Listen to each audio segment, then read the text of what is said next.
सदन जो है ये कोई उचित फोरम इस प्रकार के व्यक्तित्व के लिए नहीं है। और मैं तो स्पष्ट कर रहा हूँ ना, ये दर्शाता है कि नीतीश बाबू कहीं से भी शारीरिक रूप से और मानसिक रूप से स्वस्थ नहीं है। नमस्कार, मैं हूं राजन कुमार। आप बने हुए न्यूज़ पेपर के साथ देखिए, सीएम नीतीश का वो बयान काफ़ी राजनीतिक भूचाल ला दी है। जो सदन में सीएम नीतीश ने रात वाली बात पर जो बयान दिया, उसके बाद घमासान मच गया। अब आरसीपी सिंह ने तो इस्तीफे की मांग कर दी है कि सीएम नीतीश कुमार इस्तीफा दे। संगति का असर है, जैसी संगति वैसा ये बयान दे रहे हैं, इनको इस्तीफा दे देना चाहिए। ऐसा भाषा बोलना, वो कोई क्लासरूम या बंद कमरे में नहीं थे, उस समय सदन में वो बोल रहे थे जहां महिला विधायक भी वहां मौजूद थी। इस्तीफे की मांग पर क्या कुछ कह रहे हैं आरसीपी सिंह, जय सुनिए। देखिए, जो उन्होंने कहा है ना, तो सदन में इस प्रकार का बयान कहीं से उचित नहीं। और अगर तेजस्वी जी को लगता है तो मुख्यमंत्री जी उनके वरीय नेता हैं, उनको अपने घर पर बुलाएं, अपने पिताजी अपने माताजी के सामने इस प्रकार की जितने भी तरह की सेक्स एजुकेशन की वो बात करते हैं तेजस्वी जी, वो लें, वो ग्रहण करें।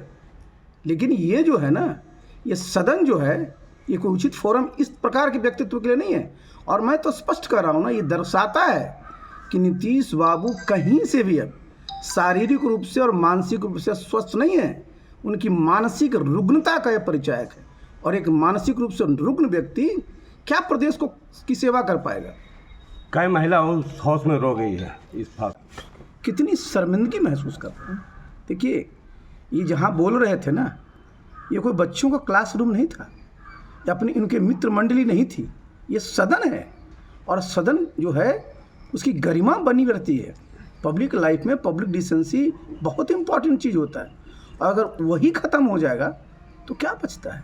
इसलिए जो उनके पार्टी के लोग हैं, जो महागठबंधन के लोग हैं, उनको तत्काल सोचना चाहिए। और आज 11 बजे से हाउस होता है ना, उसके पहले नीतीश बाबू को अपना इस्तीफा दे करके और इस जो वक्तव्य दिया है उसके लिए माफ़ी मांगना चाहिए। तेजस्वी यादव ने कहा है कि तक मैं था, मैं बोलता नहीं हूँ, मैं अहंकारी वाली बात नहीं कर रहा हूँ, लेकिन हम लोग उनके साथ लगे हुए थे।